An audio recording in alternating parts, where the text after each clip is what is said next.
ನಮಸ್ತೆ. ನೀವು ಪ್ರೀತಿಸಿದವರು ನಿಮ್ಮ ಮಾತು ಕೇಳ್ತಾ ಇಲ್ಲ, ಅಥವಾ ನಿಮ್ಮ ದಾಂಪತ್ಯದಲ್ಲಿ ಜಗಳ ಆಗ್ತಾ ಇದೆ, ಕಿರಿಕಿರಿ ಆಗ್ತಾ ಇದೆ. ಗುರುಗಳೇ, ಡೈವರ್ಸ್ ಗಂಟ ಬಂದಿದೆ, ನನ್ನ ಹೆಂಡತಿ ನನ್ನ ಮಾತು ಕೇಳ್ತಾ ಇಲ್ಲ, ಮನೆಗೆ ಬರ್ತಾ ಇಲ್ಲ. ಗುರುಗಳೇ, ನನ್ನ ಗಂಡ ಬೇರೆಯವರು ಸವಾಸ ಮಾಡಿದ್ದಾರೆ ಅಂದರೆ ಈ ತಂತ್ರ ಮಾಡಿ ಒಂದು ನಿಂಬೆಹಣ್ಣ ತಗೋಬೇಕು. ಯಾರು ದೂರ ಆಗಿದ್ದಾರೆ ಅವರ ಹೆಸರು ಮತ್ತು ನಿಮ್ಮ ಹೆಸರನ್ನು ಬರಿಬೇಕು.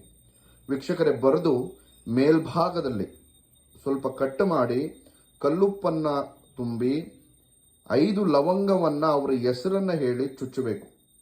ಚುಚ್ಚಿ ವೀಕ್ಷಕರೇ, ನೀವು ಧರಿಸಿದಂಥ ಒಂದು ಬಟ್ಟೆಯಲ್ಲಿ ಈ ನಿಂಬೆಹಣ್ಣ ಕಟ್ಟಿ ನೀವು ಮಲಗುವಂಥ ಜಾಗದಲ್ಲಿ ಇಟ್ಕೋಬೇಕು. ವೀಕ್ಷಕರೇ, ಇಟ್ಕೊಂಡು ಬೆಳಗ್ಗೆ ಎದ್ದ ತಕ್ಷಣ ನೀರಿಗೆ ಬಿಡಬೇಕಾಗ್ತದೆ. ಹರಿಯುವಂಥ ನದಿಗೆ ಬಿಟ್ಟು ಬಿಡಿ. ಯಾರು ದೂರ ಆಗಿದ್ರೋ, ಯಾರು ಮಾತಾಡ್ತಾ ಇಲ್ವೋ ಅವರಾಗೆ ಮಾತಾಡ್ತಾರೆ, ಅವರಾಗೆ ಸೇರ್ತಾರೆ. ನಮಸ್ಕಾರ.